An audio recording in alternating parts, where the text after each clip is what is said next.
Okay, so the first one, this d by dx business, it's an operator. It just simply means differentiate with respect to x. So we've got function in terms of x, differentiate with respect to x. That's all that means. Okay, so we have two things being divided by each other.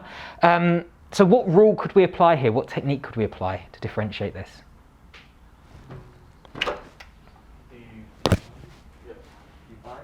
Good, the quotient rule. Perfect. So if I let u equal the top one, so the natural log of 3x squared, and if I let v equal the 4x, then in each of these cases I'm going to need the derivative of them. So just tell me then, what's the derivative of u and what's the derivative of v? So derivative of u first. 1 over 3x squared. Yep. Times 6x.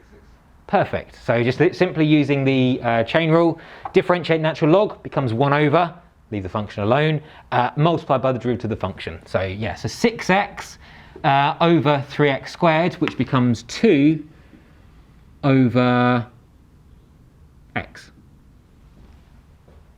that make sense? Just make sure I've simplified that properly. Yep. Yeah. Okay, what's the derivative of 4x then? 4. Just 4? Perfect. Okay, so nice and straightforward. Oh, by the way, you're probably able to see now why what we were just doing with regards to the natural log, the integral of f dash x over f of x is equal to the natural log, just simply thinking about antiderivatives. So same thinking on it. Okay, fine. So the derivative of u divided by v, this is in the formula sheet, but let's see if we can remember it. This should be equal to derivative of u multiplied by v minus Derivative of v. Yep. Multiplied by u. Good. Divided by V squared.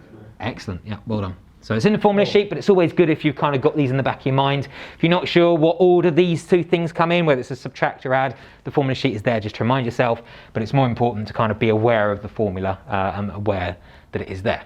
Okay, so let's do this then. So the derivative of this is equal to derivative of u, which is 2 over x. So I'm just going to stick it all in first of all, I'm not going to worry about simplifying. Multiplied by v, which is 4x. So I'm going to multiply this by 4x. Minus derivative of v, which is 4, multiplied by u, which is natural log of 3x squared, all divided by v squared. So v is 4x. Derivative of v is 4, right? Yes. So we write 4x. Sorry, that's 4 times. Yeah, I'll get rid of that. So 4 times that or 4 that. Yeah, and that's perfectly valid. I try and write my x's like curly ones to got confused, but yeah, that's fine. It's probably clear in this case just to write 4 natural log. Yeah, that's fine. Now once I've written it in, now do simplification. So for example, 2 divided by x multiplied by 4x, x's cancel, that becomes 8. Yeah? Minus, well, I'm just going to leave that as 4 natural log of 3x squared. I mean, you could try and sort of take the 2 down, but then you'd have to deal with that as power of a half, you know, it becomes a bit awkward. So all divided by, let's call that 16x squared. I'd leave it. Leave it as that. Okay. Are there any questions there? Yes. Go on. I just didn't understand one thing. Okay. 3x squared. Yep. And we take the derivative of it. Okay. So why does it become this? Yeah, don't we need to use chain rule? Yes. And that's exactly what I've used here. So if I write it out in full, let me write it out down here. So if I take the derivative of the natural log of 3x squared. Okay, that's your question. So, need to use the chain rule. First of all, what's the derivative of a natural log? ln. Okay, so what's the derivative of it? No, that's e.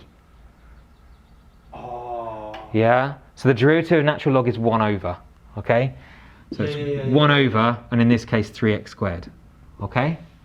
Now I need to multiply by the derivative of 3x squared, which is 6x. After I do my simplification, 6 cancels with 3 becomes 2, x cancels with x squared becomes x. Make sense? Cool. Any other questions? Okay, fine. Let's have a quick look then at part 2, which asks for the derivative, here we go, chain rule, Yeah. extreme, sine of e of, or e to the power of, 5x squared minus 4x, yeah? Okay. So chain rule tells me that I should differentiate the outside function, leave the inside one alone, and keep working my way inwards. Okay, good.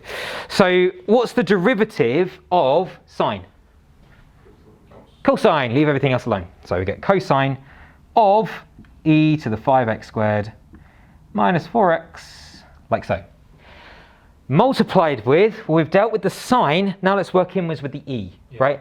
E to the power of something is still e to the power of something. So e to the 5x squared minus 4x. Multiplied with, work our way inwards again. What's the derivative of this function? So 5x squared minus 4x. 10x minus 4. Okay, so 10x There's minus x. 4. I went out to that in one line because I split it just to show that I didn't derive everything in one line. I did cos and then I did ddx. Oh, you can do that. I don't know. I was just wondering. Okay, so honestly, you're less likely to get a question like this in the exam. I'm just putting this in for practice to make sure that you can actually differentiate things, okay? More likely that I'm going to be asking you to do something with that differentiation, okay? So Really? I'm happy for you to, I'm happy for you just to do that in one line, okay? So you are not going to ask that kind of a question? No, I'm less likely to say, just like I wasn't going to ask you things like what I did at the beginning, which is like, find the integral of this, right? I'm going to be asking you things like part D, which we've just done, which is a bit like this question here, okay? It's a little bit more involved. Still the same principles, still having to use those techniques, but you're applying them, okay?